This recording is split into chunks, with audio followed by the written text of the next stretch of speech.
Back in my Leo Trinity video, I said that you could cover just about any sound with the three most iconic basses that Leo Fender ever designed: a Precision, a Jazz, and a Stingray. But Leo didn't just stop with Fender and Music Man.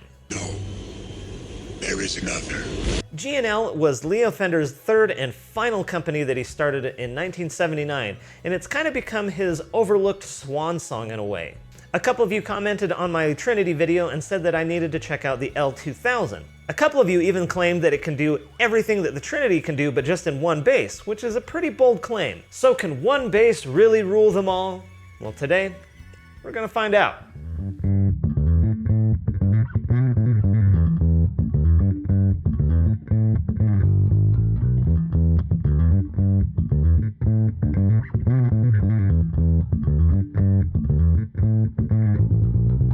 So I kind of misread the assignment, and this is the L2500 instead of the L2000. I just kind of figured if we were going to get the most versatile bass ever made, that we should get a low B. Because, like, what is bass without a B? It's just... Anyway, let's go ahead and just go over this control scheme and the pickups because it is a really interesting combination. These are G&L's in-house made MFD pickups. Now, based on the sound, I think MFD could stand for motherfucking destruction, but I'm curious to hear what you guys come up with. G&L says that they stand for magnetic field design, which is fine, I guess. That's descriptive. Allegedly, the way these work is they shift the magnetic field to the space above the pickups where the string is, instead of the magnetic field being centered around the middle of the pickup like a typical pickup. I don't know if that's true, but that's what their marketing says. These pickups are also very high output, which allows you to have a cleaner signal with less noise. Always a good thing. If you get right close in here, you can actually see too that each individual pole piece is adjustable via an Allen key, which is really neat. Probably totally unnecessary, but it kind of is just in character with the high level of adjustability on this bass. Speaking of adjustment, let's talk about this control scheme for a second, because at first it may seem like you're walking into the cockpit of an airplane, but once you understand what everything does, it actually makes a lot of sense. Let's start with this first toggle switch. This is your three-way pickup selector, so you get bridge, both, neck, pickup. That's something you've seen before.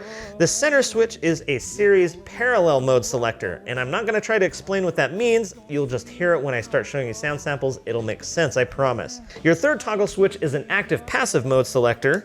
And then you also have a third position for an active mode with a treble boost. And then you have your three knobs, one for volume, one for treble, and one for bass. And the EQ is cut only. So even when you're in active mode, it all behaves more like a passive bass, which is really cool. So you can already see how different this is to any other active bass. Like, what's series and parallel? No mids knob? The EQ is cut only? So yeah, super weird. The EQ knobs don't have a center detent because, like I said, they are flat when they're all the way up and you just cut from there. But I actually really like this setup. But let's not get distracted here. Obviously, this bass is gonna be crazy versatile, but we wanna know if it sounds like the basses in the Leo Trinity. So, is the L2500 a chameleon, able to sound like every other bass, or is it its own thing? His own thing!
So how did we do? Does the L2500 really deliver on that promise of being every bass in just one instrument? Let me know how he did in comments down below. Now obviously this bass has a lot more to offer than just those 3 sounds, so while you tell me what your thoughts are, I'm going to show you a couple of other sounds that I found that I really like, and I'm going to take this low B for a spin.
Suffice to say, I am pretty impressed with this bass. I had every intention of getting this bass, doing this video, and then selling it, but I think I'm gonna keep this. And now that I have this really modern sounding active 5-string, I think this means that I can put flats on my Yamaha.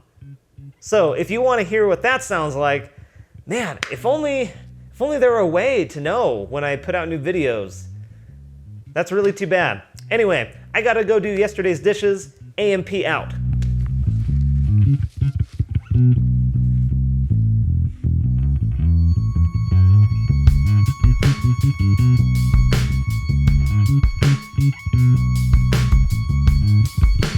Thank you.